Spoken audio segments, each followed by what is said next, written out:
नमस्ते दोस्तों, मैं हूं प्रदीप कुमार। आप देख रहे हैं डिजिटल मार्केट।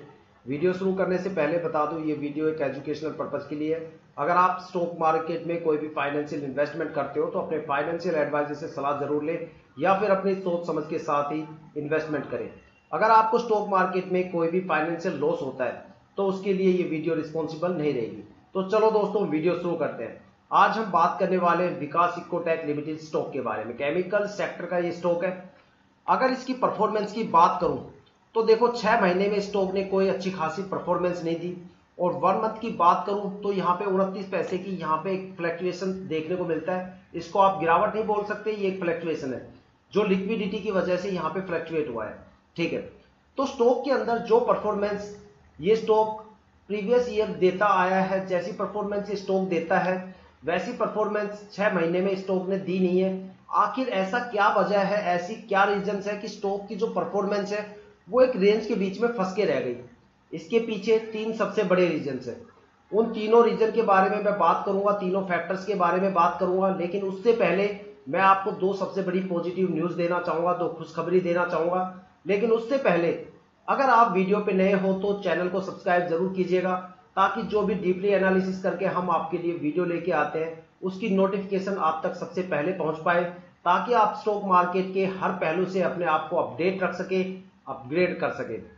देखो, यहाँ पे जो सबसे पहली पॉजिटिव न्यूज है वो मैं आपको बता देता हूं। इस स्टॉक में आपको अगले हफ्ते से एक पॉजिटिव मोमेंटम देखने को मिलेगा और हो सकता है कि आपको एक बड़े लेवल का अपर सर्किट भी देखने को मिले। और हो सकता है कि मंडे को ये स्टॉक डायरेक्ट अपर सर्किट में ही ओपन हो, और हो सकता है कि मार्केट के लास्ट सेशन में इसमें अपर सर्किट लग जाए, क्योंकि हालात ही कुछ ऐसे हैं। और साथ में जो इसका यहाँ पे टारगेट बनने वाला है वो 6 रुपए के आसपास होने वाला है, जिसको ये 10 अक्टूबर से पहले पहले अचीव करेगा। दूसरी सबसे बड़ी अपडेट इंडियन स्टॉक मार्केट से है, सेंसेक्स से है। देखो, उसके लिए मैं आपको एक बार मार्केट में सेंसेक्स इंडिसेस पे लेके आया हूं। यहां पे सेंसेक्स ने आज 1350 पॉइंट की पॉजिटिव ग्रोथ के साथ क्लोजिंग दी है, लेकिन सेंसेक्स आज कम से कम 1500 पॉइंट उछला है। इंडियन स्टॉक मार्केट में सेंसेक्स ने आज अपनी लाइफ टाइम सबसे हायर वैल्यू को टच किया है। जो हायर वैल्यू इसने आज टच की है वो 84,694 रुपए के आसपास है। कल आप कोई भी न्यूज़पेपर उठा के देख लेना, उसमें अगर आप स्टॉक मार्केट या बिजनेस मार्केट की कोई भी पेपर आप वहां पे उठा के चेक करोगे तो उसमें आपको एक ही हेडलाइन देखने को मिलेगी कि सेंसेक्स ने अपनी लाइफ का सबसे हायर वैल्यू अचीव किया है। सेंसेक्स ने सारे रिकॉर्ड तोड़ दिए और पुराने रिकॉर्ड को तोड़ के सेंसेक्स आज अपने सबसे एक बड़े रिकॉर्ड को यहाँ पे कायम करते हुए आगे बढ़ा और यहाँ पे 1350 पॉइंट का जबरदस्त उछाल दिया। ठीक है, केवल सेंसेक्स ही आज नहीं उछला, यूरोप के सभी बाजारों में आज ताबड़तोड़ जबरदस्त तेजी देखने को मिली। एशियन स्टॉक मार्केट के जो बड़े बड़े स्टॉक एक्सचेंज है, निक्की या फिर कोई भी जैसे चाइना का स्टॉक एक्सचेंज ले लो, सभी के अंदर जबरदस्त यहाँ पे तेजी देखने को मिली। अब मैं बताता हूं वो 2 बड़े फैक्टर जो विकास इकोटेक के अंदर चल रहे थे, जिसकी वजह से ये स्टॉक की जो परफॉर्मेंस है वो स्टक हो गई।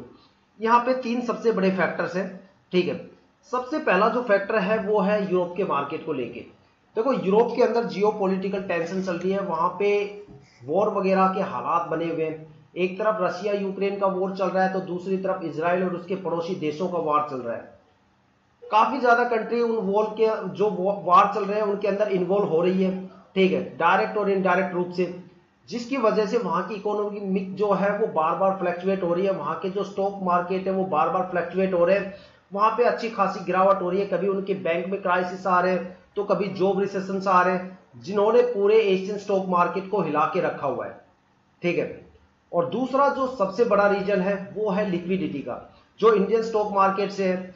इंडियन स्टॉक मार्केट में लीप ईयर के अंदर लिक्विडिटी को कंट्रोल किया जाता है, क्योंकि पुराने इन्वेस्टर तो जानते हैं, नए इन्वेस्टर नहीं जानते शायद इस बात को, लेकिन पुराने इन्वेस्टर जानते हैं कि लीप ईयर में ही लिक्विडिटी को कंट्रोल किया जाता है। इसी वजह से बाजार गिरता है और मार्केट में क्रैश जैसे कंडीशंस बन जाती है। लेकिन इस बार यूरोप के अंदर वार वगैरह हो गए तो मार्केट कुछ ज्यादा ही गिर गई।